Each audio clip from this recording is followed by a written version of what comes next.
Banshee, level 19 upgrade. So today I'm going to be installing RPM's front A-arms. These of course were donated to me once again by Coyote0976. Thank you very much, man. Guys, let's open these up and check them out. Go and pull the top off. Oh man, I'm not having much luck with these tops lately. And I'm gonna have to cut this one open. That's okay. Inside, of course, we have the A-arms themselves, which look really nice. We have RPM stickers, white again. The shipping information, much better than the guy last time. Oh, it'd be funny if it was the same guy. And of course we have the screws for the shocks. Now since the size is a little bit different, since A-arms are a different setup, well, different sizes throughout it, they do include the hardware for you to mount the shocks. So let's go ahead and get these installed, guys. First thing I need to do is remove both of the front wheels by undoing the 5mm nut that holds them on. Now when you remove the wheel, just be careful because there's going to be two bearings and a bushing in between the two bearings. You don't want to lose any of those pieces. So carefully set those off to the side. Next up, I need to go ahead and remove this screw pin. After you remove the screw pins, it's time to go ahead and take out this screw that holds in the shock. Once that's taken care of, it's time to go ahead and flip the RC over and remove the front bumper. It's held on with two screws. Once the bumper's out of the way, it's time for the fun part. Now you'll see that there are some kingpins here that I'm going to have to remove. In order to slide them out, I'm going to have to pop out these E-clips. Just like that. Once you get the front E-clips off, you can go ahead and slide the tie bar off and then push the kingpins out, then pull them through the back. There we go.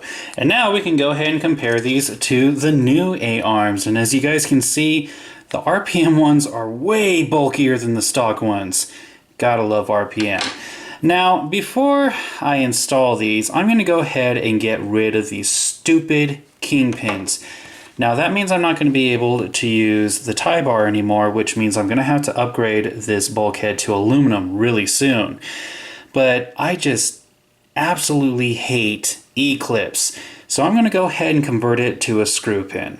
So with the screw pin, all I have to do is line up the front A-arm, push the pin down, screw it down the rest of the way, and that's it. Way better than the E-clips. Once that screw pin is in, all I have to do is slide the steering block back into place, and then we can go ahead and install the lower screw pin. After that, it's time to go ahead and install the base of the shock. And like I mentioned before, you're going to have to use the hardware that they include. Once that's taken care of, it's time to go ahead and reattach the front bumper. It's only held in with two screws. So as my luck would go, everything did fall out of the wheel. But yeah, to put it all in, remember a bearing on this side, the bushing in the middle, followed by the other bearing. Then you're just going to go ahead and slide that all on and put the wheel nut. Now when you're tightening the nut down, be sure not to tighten it all the way. Otherwise the wheel's just not going to turn. And this is what I'm talking about. When the nut's all the way down, it just does not rotate. So just make sure that you loosen it up just a little bit. That way it has that perfect spin. Here's before. And here, of course, is after. And guys, these look so much more better than the stock ones. Thank you so much, Coyote, for this donation. Now, if you're going to convert over to the screw pins like I did, you're not going to be able to use that tie rod. Yes, it's easier to take the A-arms off, but you're not going to have that much strength for the bulkhead. But also, I am going to be upgrading this plastic bulkhead to aluminum soon. And believe me, that'll take care of all those problems. And that was Banshee's level 19 upgrade.